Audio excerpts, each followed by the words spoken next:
श्री जियाउर रहमान जी।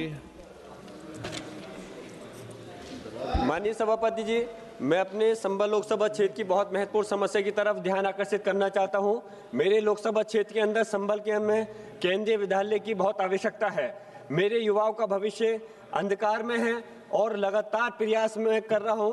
सरकार से मांग करता हूं कि वहां पे केंद्रीय विद्यालय खोला जाए और संभल के साथ साथ मेरे संबल लोकसभा क्षेत्र के कुंदरकी विधानसभा के अंदर एक नवोदय विद्यालय खोलने के लिए मेरी मांग है कि इसको जल्द से जल्द खुलवाया जाए।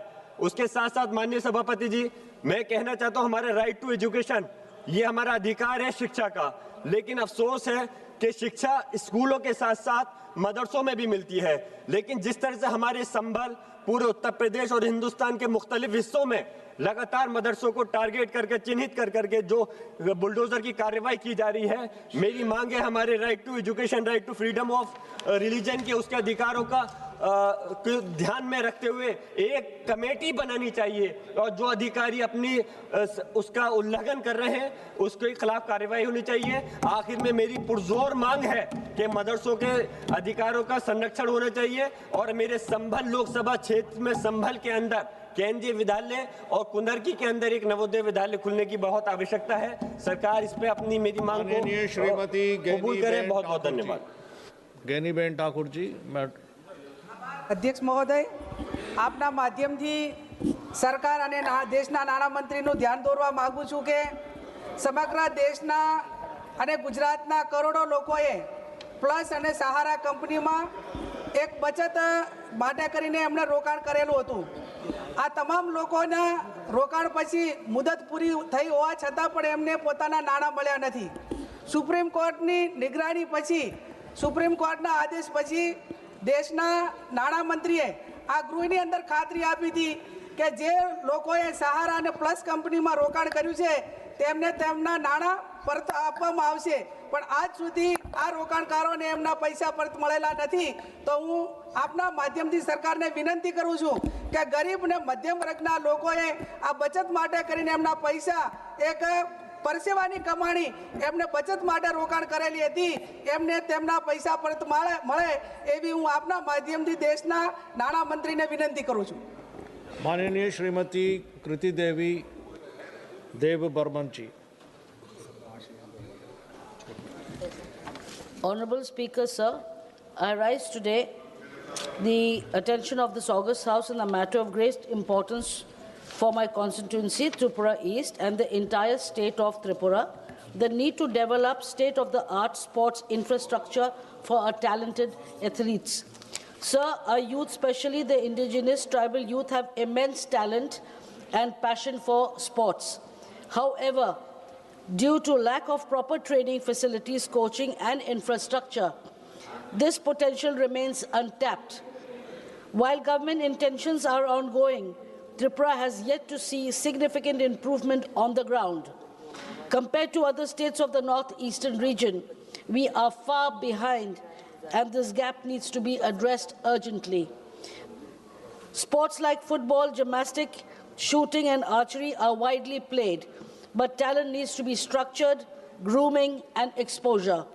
I urge the sports minister to provide an additional grant for developing modern, inclusive sports infrastructure in Tripura East Parliamentary Constituency and to organize tier-wise tournaments from grassroots to higher level. This will surely help identify and nurture across all sections and enable our athletes to compete at national and international levels. Thank you, sir. माननीय श्री नरेश उत्तम पटेल जी। महोदय, मैं आपके माध्यम से सरकार का ध्यान उत्तर प्रदेश के जनपद फतेहपुर के भिठौरा क्षेत्र में ऐतिहासिक गंगा घाटों की एक अत्यंत गंभीर समस्या पर आकर्षित करना चाहता हूं। भिठौरा क्षेत्र के पक्का घाट, बलखंडी घाट, ओम घाट और आदमपुर घाट लंबे समय से आस्था और परंपरा के केंद्र रहे हैं।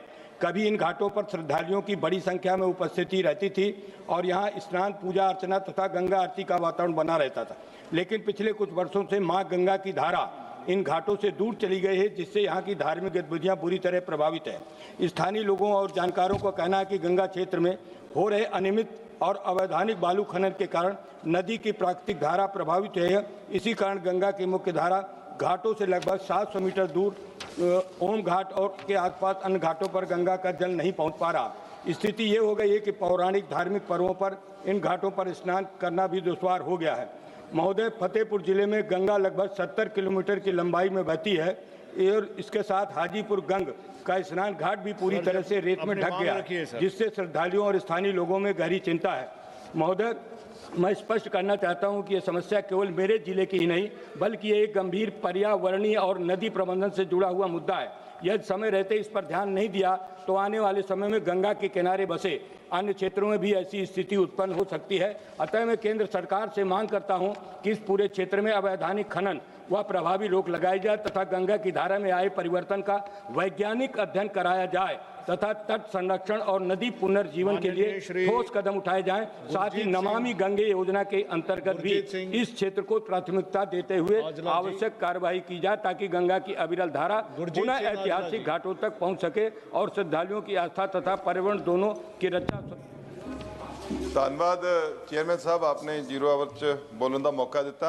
मैं आप जी का ध्यान बहुत ही ਭਿਅੰਕਰ ਬਿਮਾਰੀ ਕੈਂਸਰ ਵੱਲ ਦਿਵਾਉਣਾ ਚਾਹੁੰਦਾ ਕਿ ਪੰਜਾਬ ਦੇ ਵਿੱਚ ਕੈਂਸਰ ਦੇ ਮਰੀਜ਼ ਬਹੁਤ ਜ਼ਿਆਦਾ ਵੱਧ ਰਹੇ ਨੇ। ਪਹਿਲਾਂ ਮਾਲਵੇ ਖਿੱਤੇ 'ਚ ਕੈਂਸਰ ਜ਼ਿਆਦਾ ਵਧੀ ਸੀ, ਹੁਣ ਮਾਝੇ ਖਿੱਤੇ ਦੇ ਵਿੱਚ ਵੀ ਕੈਂਸਰ ਬਹੁਤ ਵਧੀ ਹੈ। ਮੁੱਖ ਮੰਤਰੀ ਕੈਂਸਰ ਰਾਹਤ ਕੋਸ਼ ਤੋਂ ਅੰਕੜਿਆਂ ਤੋਂ ਪਤਾ ਲੱਗਦਾ ਕਿ ਅੰਮ੍ਰਿਤਸਰ ਦੇ ਵਿੱਚ ਬਹੁਤ ਜ਼ਿਆਦਾ ਕੈਂਸਰ ਦੇ ਮਰੀਜ਼ ਵਧੇ ਨੇ। ਸਾਹਿਬ, ਪਹਿਲੀ ਗੱਲ ਤਾਂ ਇਹ ਹੈ ਕਿ ਇਹਦਾ ਇਲਾਜ ਬਹੁਤ ਮਹਿੰਗਾ ਹੈ, ਗਰੀਬ ਲੋਕਾਂ ਦੀ ਪਹੁੰਚ ਤੋਂ ਬਹੁਤ ਬਾਹਰ ਹੈ ਔਰ ਆਮ ਲੋਕ ਇਸ ਬਿਮਾਰੀ ਦਾ ਸ਼ਿਕਾਰ ਹੋ ਰਹੇ ਨੇ और यदी बहुत लंबा प्रोसैस है। जो पता लगता उदों बंदा बचना बहुत मुश्किल हो जाता है, लोगों के घर बाहर भी विक जाते हैं।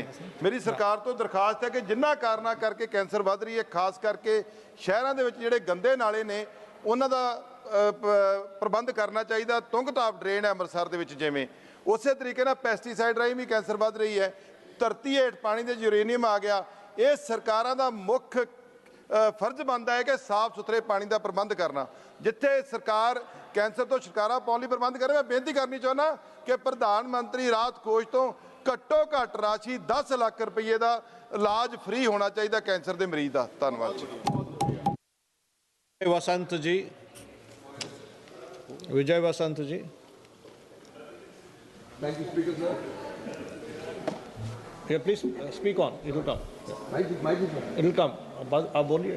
Speaker sir, the situation of Indian fishermen stranded in Iran is alarming. Over 1,000 fishermen from Kanyakumari are in panic. I urge the government to take immediate action to relocate to safest places and speedy evacuation. The government must ensure their safety, provide food and medical assistance, and arrange for their earliest return to India. I demand that the government take diplomatic measures to evacuate them on a war footing. The people of Kanyakumari and their families are anxious and worried. I request the government to provide a comprehensive plan for the rescue and repatriation at the earliest. Thank you, sir. माननीय श्रीमती लवली आनंद जी।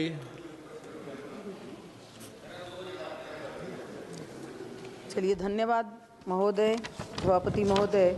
आज मैं अति महत्वपूर्ण विषय पर बोलने के लिए खड़ी हुई हूँ। हमारे क्षेत्र का है, बहुत महत्वपूर्ण मामला।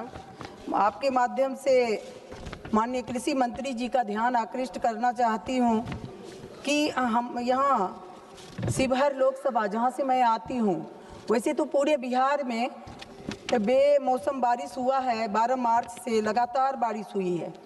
आंधी तूफान भी साथ साथ चलते रहा, ओलावृष्टि हो रही थी और इसके कारण बिहार के किसान बर्बाद हो गए। खास करके हमारे शिवहर में फसल का बहुत ही ज़्यादा नुकसान हुआ। आप जानते हैं कि बिहार के खरीफ मौसम का जो फसल था वो बाढ़ के चपेट रहने से किसानों की क्षति होती रही, तो रबी के फसल पर किसानों का भरोसा बढ़ा और इस फसल जो है अभी खेत में गेहूं था पड़ा हुआ पूरा, मतलब धान गेहूं फसल जितना जो है दलहन फसल, ये तमाम चीज़ का बहुत नुकसान हुआ। इसमें शिवहर, सीतामढ़ी, सहरसा, पूर्णिया, खगड़िया, मतलब मैक्सिमम जिले इसके चपेट में है। कहीं पर मकई का फसल पूरी तरह नष्ट हुआ, गेहूं के फसल तो बर्बाद हो ही गया। तो लीची आम के जो मंजर है उस पर भी ओलावृष्टि का बहुत ही कुप्रभाव पड़ा है। तो मैं आपके माध्यम से कृषि मंत्री जी से ये कहना चाहूँगी कि ये मौसम जो है इससे जो बहुत सारे किसानों का जो अपने खेत को देख करके हार्ट अटैक तक आ गया, तो क्षतिपूर्ति किया जाए किसान के प्रति। माननीय कृषि मंत्री जी ज्यादा से ज्यादा ध्यान दें और ज्यादा से ज्यादा अनुदान दें। धन्यवाद अध्यक्ष महोदय. मी आपले महत्त्वाच्या विषयावर लक्ष केंद्रित करत आहे. आजही महाराष्ट्रातील सर्वात मोठ्या अहिल्यानगर जिल्ह्यातील गरीब कॅन्सर रुग्णांना केमोथेरपीसाठी मुंबई पुण्याच्या दारात हेलपाटे मारावे लागत आहे. ही अत्यंत दुर्दैवी आणि लाजिरवाणी बाब आहे. ग्रामीण भागातील कुटुंबांना उपचारासाठी शेती, दागिने आणि मालमत्ता विकावी लागत असेल तर ही केवळ आरोग्य यंत्रणेची नाही तर सरकारच्या संवेदनशीलतेची कसोटी आहे. सरकारने प्रत्येक जिल्ह्यात डे केअर कॅन्सर सेंटर सुरू करण्याची घोषणा केली, पण घोषणापुरते मर्यादित न राहता अहिल्यानगर जिल्हा रुग्णालयाच्या मुख्य कर्करोग उपचार केंद्र आणि प्रत्येक तालुक्यात उपकेंद्र तातडीने सुरू करणे आवश्यक आहे. आयुष्यमान भारतची 5 लाखाची मर्यादा कर्करोगासारख्या दीर्घ उपचारासाठी अत्यंत अपुरी आहे. गरीब माणसाला उपचारासाठी जमीन विकावी लागत असेल तर ही योजना कागदावरची मदत ठरते. त्यामुळे ही मर्यादा तातडीने वाढवून स्वतंत्र कर्करोग सहाय्यता निधी निर्माण करावा. गरिबांचा जीव घोषणावर नाही तर वेळेवर उपचारावर वाचतो, म्हणून सरकारने तात्काळ ठोस निर्णय घ्यावा ही माझी ठाम मागणी आहे. धन्यवाद. संतोष पांडे जी. माननीय श्री संतोष पांडे जी, माननीय श्री विजय कुमार वसंत जी, माननीय श्री दामोदर अग्रवाल जी. माननीय अध्यक्ष महोदय, मैं आपके माध्यम से भीलवाड़ा स्थित हमीरगढ़ हवाई पट्टी पर क्षेत्रीय उड़ान योजना के अंतर्गत हवाई सेवा शुरू करने के लिए आग्रह करना चाहता हूं। मैं इस सदन के माध्यम से सरकार का ध्यान आकर्षण करना चाहता हूं कि हमीरगढ़ हवाई पट्टी विमान सेवा शुरू करने की योजना को सरकार द्वारा उड़ान दस्तावेज में असेवित हवाई पट्टियों की सूची में सूचीबद्ध कर रखा है। क्षेत्रीय उड़ान योजना के अंतर्गत हवाई सेवा शुरू करने के लिए 5 चरण पूरे होने तक RCS उड़ानों के परिचालन के लिए हमीरगढ़ हवाई पट्टी को जोड़ने वाला कोई भी मार्ग किसी भी एयरलाइंस को अवार्ड नहीं किया गया है, जबकि 2019 में उड़ान 4 के दौरान हमीरगढ़ हवाई पट्टी पर विमान सेवा के लिए विभिन्न एयरलाइंस कंपनियों द्वारा बोलियां प्राप्त हुई, लेकिन कोविड-19 के कारण उनको अवार्ड नहीं किया जा सका। भीलवाड़ा अंतर्राष्ट्रीय स्तर पर वस्त्र नगरी एवं माइनिंग के लिए बहुत बड़ा इंडस्ट्रियल हब है और भारी संख्या में व्यापारी उद्योगपतियों का आवागमन रहता है। हमीरगढ़ हवाई पट्टी पर सेवा उपलब्ध न होने के कारण या तो 135 किलोमीटर उदयपुर या 250 किलोमीटर, मेरी आपके माध्यम से मांग है कि हमीरगढ़ हवाई पट्टी से दिल्ली, मुंबई और अहमदाबाद के लिए नियमित सेवा प्रारंभ करने की जाए। माननीय श्री धैर्यशील माणे जी। धन्यवाद अध्यक्ष महोदय। धन्यवाद अध्यक्ष महोदय, आपने मुझे मेरी बात रखने का मौका दिया। सर, मैं जिस संसदीय क्षेत्र से आता हूं वो कोल्हापुर जिला है और कोल्हापुर जिले में जंगली इलाका भी लग के है। जो मेरी कॉन्स्टिट्यूएंसी से उससे चांदोली अभयारण्य लग के है और बहुत सारे जंगली जानवर आज मानवीय बस्ती जहां पे है वहां पे विस्तार कर रहे हैं। उनका इतना बड़े पैमाने पे बढ़ना, तेंदुओं की तादाद इतने बड़े पैमाने पे बढ़ गई है कि नागरिक बस्ती में रहना मुश्किल हो गया है। छोटे बच्चों की जान मुश्किल में आ गई है और छोटे बच्चों पे होने वाले हल्लों से जनजीवन पूरी तरह व्यतीत हो गया है। इसको नियंत्रित रहने के लिए सरकार कोई प्रावधान करे जिसके माध्यम से लोग बचे रहे, बच्चे बचे रहे। माताओं का आक्रोश आप तक पहुंचाने का काम मैं इस माध्यम से कर रहा हूं। वाइल्ड लाइफ प्रोटेक्शन एक्ट बना